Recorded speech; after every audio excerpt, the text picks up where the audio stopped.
Hey everybody, welcome back. Dr. Tom Miller and Lauren Waters here. We are on day 3 of our 10-day challenge. Hey Lauren, how are you?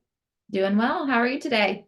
All right, so this we have talked about indicator 1, clear, sustained mission and vision, and then indicator 2, we talked about the quality work of the school. So that's setting goals and having a strategy. And when I think about indicator 3, right? So if you've got your wheel of success out, and Lauren's going to pop it up here for those that are watching, you can look at your wheel and start to go, okay, all right. This indicator here is really heavy because it has to do with uh, um, really thinking forward, right? Indicator 3 is really about say, okay, I've got my set plan around indicator 2. I've got my goals, and this is the education plan. But indicator 3 dives into, okay, I got to be constantly looking ahead. And Lauren and I, we've both been school leaders, and like looking ahead sometimes hard because we're just like every second, right? So this is where you start to really learn if you've been in any of our time management training programs talking about Covey's quadrants. This is a true quadrant 2 work. This is the important but not urgent because it's always looking ahead. So when I think about this, this is where you start to put your strategy down on a calendar of some kind.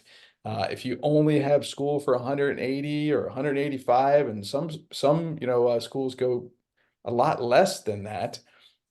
Like when can I do these things, right? So indicator 3 talks about your highly active instructional leadership team, right? So having data analysis meetings and getting in the classrooms and feedback and just really monitoring the plan and measuring those goals, right? Having those goal conversations in set built time, either during my day, right? Or my week or my month, however it's built into your calendar. But one of the first mistakes we see is when schools don't build these days, these assessment days into their calendar, or the review time, right? The analysis time, the discussion time into their weekly schedule. It goes to the side, right? It's just because the teachers are wore out, and if you're trying to have a data meeting at 4:30, like forget about it. It's just you're not going to get the best, right? So this is one of the first areas that we ask about. And I remember talking to a school, and we were helping them get through their plan, and it was almost like March at this time. And so I said, well, how many days of school do you guys have left? And they kind of mapped it out. It was only like 28 more actual instructional days. I'm like, okay, what are all the things you have to teach during that time? And it was enormous what they had to do. And you could tell they hadn't really backwards designed their school year. And that's really what indicator 3 as an instructional leadership team, you have to be able to help your teachers do this. And I'll be the first one to say, Lauren, this is not my strength at all, because we had curriculum experts on our staff, luckily, that did this. So leaders, if it's not your strength, it's okay. But you got to have someone on your team or in your district or in your organization, or maybe this is where you go hire a third party to help you build an organized plan around your goals and strategies. Lauren, I know you want to hit on Yeah, something. So yeah. sure. Yeah, I was just going to add that this is where just having that awareness is so key. You're not going to be an expert in all 10 of these indicators that we're going to be touching on over the next few days, but having that awareness will then at least help you identify where are my areas of weakness. Okay, Tom, you said this one might not be your strength, so who on my team is this a strength of, so that I can make sure they are also now aware.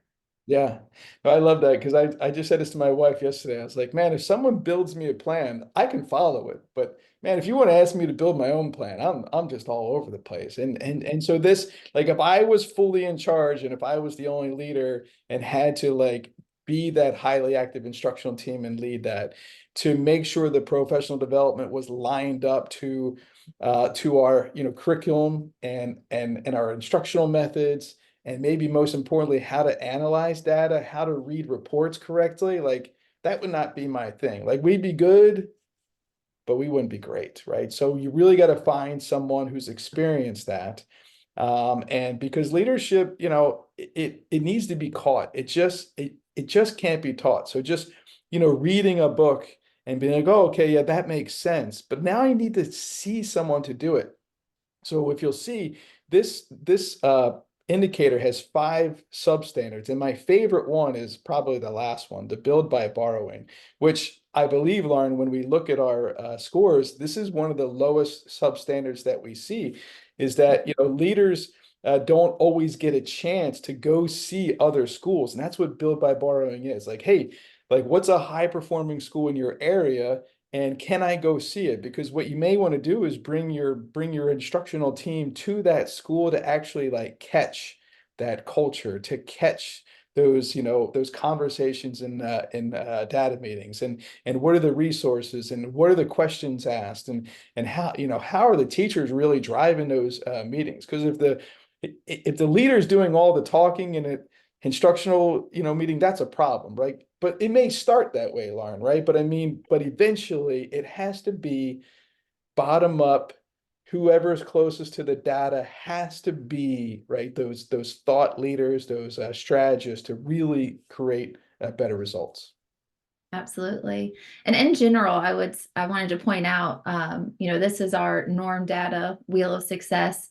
So out of 438 school leaders, this is the results, and indicator 3 is one of the lower ones. So this is something that a lot of schools struggle with, Yep. and why I think it's so important that, again, that awareness is there, and why I think this tool is just so critical to have some of those hard conversations and map out a plan so that you can track your progress for your individual school. Maybe you're at a 2. How can we become a 3? And keep working your way up to a level 5. Yeah, I mean, you can see if you turn this wheel upside down, right? You start to have some balance with the mission, and hey, we got an education plan and goals, but then it just goes flat because like, oh well, we have no one to oversee it, or we don't have the right people in place, and that's what indicator 3 and 4 are going to talk about. Lauren, can you go back a slide so we can look at these substandards? So just a little warning here, right? So as you're working through these substandards with your team and you're having conversations around, okay, what would this look like? Quadrant 2. So a lot of this has to be done. Like we are recording this January 15th. Like the work for next year needs to start to happen now, right? You need to start to book professional development. You need to start to build out your school calendar, your master calendars, your training calendar. Like all these pieces really need to be looking at 3 to 6 months ahead so you can really get this in play. And this build by borrowing piece, right? It's great practice. We have our school leader consortium between 2 and 4 times a year. We all meet up at high performing schools in North Carolina. We're going to start doing it down in Florida here too. So we invite you, email us, and we'll, get your coordinator so you can come and see some of the schools. But you don't have to travel to North Carolina. You got high performing schools in your area, right? So just call up and say, hey, can I come and visit and bring my team? But just be wary of SOS, right? Little SOS for SOS, shiny object syndrome. What I see happen is that I go to a school, I see that they're using a specific program, or whatever it may be, and they go, okay, we're going to buy that.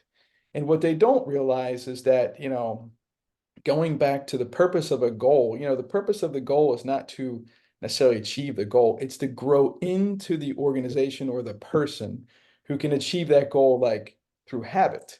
And that's what these high performing schools have done, right? So if you go start changing your practices, like a big, and then just assume that it's like the problem solver, it's probably going to fall flat. So just be very careful of what you start to adopt. Just grow from where you are, right? There's nothing wrong with growing from where you are.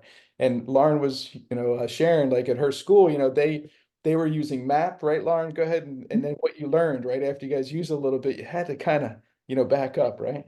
Yeah, absolutely. So, touching on this top bullet point here, the highly active instructional leadership team, and you mentioned, Tom, having those bottom up conversations. I think that so often schools stay down here in the bottom with those conversations. It's a lot of focus on sharing the data with the teachers and wanting to see how that's translating into the classroom. But we can't forget to share our data with our other stakeholders. And that goes all the way to, the executive directors of the school, the board members, the parents. And that's something that I would say is a pitfall that we see some schools, they're not sharing, they're or having these data conversations with all stakeholders. So that's one thing that I think is really important. And then personally, our experience is this ongoing professional development. You're constantly onboarding new staff members over the years as your school's growing, or maybe you're experiencing turnover, whatever it may be. But we found that when the teachers haven't bought into the assessment tool, let's say that you're using to get the data, Yeah. it's hard for them to then believe in the results that they're seeing. And so really taking the time to bring in an expert in that area. For us, it was map testing. So bringing in the map consultants to help our staff and the instructional, coaches and leaders better understand the tool we were using, and then how to understand the results we were seeing really helped our whole staff have that buy-in into the results that we were getting from our kids. Yeah, so many really amazing points, right? So I want to pull out a couple. Otherwise, this recording might be 5 hours because Lauren just really started to dig on some gold here. Like, there's so many, one of the most dangerous ways to lead is through assumptions, but that's 90% of what happens, right? We just assume that teachers know how to have data meetings. We assume that they know how to analyze. We assume that they know how to do these things. And then we set them up in like a situation and it doesn't hit. And then it just creates this, frustration and resentment and whatever, because I don't have clarity. I don't know why I'm doing this. I don't know what it means, right? But I'm kind of afraid to say to my supervisor, I don't really know what this means. And the supervisor is saying, I don't know what this means either, right? So now you got two people looking at the same data going, oh, that's nice. Or what's this low hanging fruit? Oh, look at these 2 or 3 kids that failed. Let's just put them in a small group. It's really about knowing what is the data telling me, right? Because the answer is in the question. What is the data telling me? And then what changes do I need to make? So we're going back to indicator two, everybody. Remember, what did students learn and what are we going to do? Well, this is the really important standard that you have to have in play to even start that plan, right? So, and then the training piece, look, everybody, let's be gracious. It takes 10,000 hours to be an expert. So if I teach reading 1 hour a day for 180 days, I'm only getting maybe, 90 hours of actual practice at that. Plus, and then so then I had, 3 hours of maybe training during a workday at the start of the year. It takes a long time to get really good. So making sure you have ongoing, right? There's a key word in that substandard, introductory and ongoing professional development. It can't just be a one and done exercise. So there's a lot of really deep aspects here.